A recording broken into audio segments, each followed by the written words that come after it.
Mesaj yazan dostumdur. Maddi dəstək istəyir.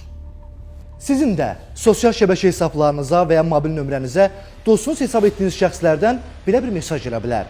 Profil şəkli, adı, soyadı eynidir. Maddi kömək istəyir, siz də dostunuz olduğu üçün xahişini yerinə yetirirsiniz. Pulu göndərdiyi bank kartı hesabına köçürürsünüz.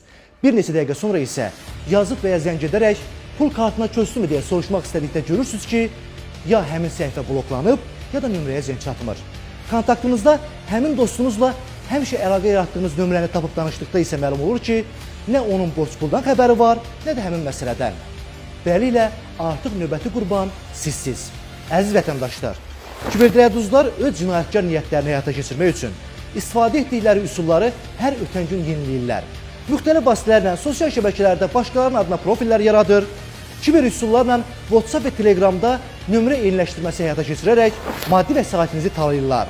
Ona görə də gəlin hər zamankindən daha diqqətli olaq. Yazıblarsa zəng edərək, zəng ediblərsə yazaraq dəqiqləşdirmə aparaq. Şəxsi, həmçinin bank kartı məlumatlarımızı heç kimlə bölüşməyək. Unutmayın, artıq ehtiyat hər kəsin yaraşığıdır.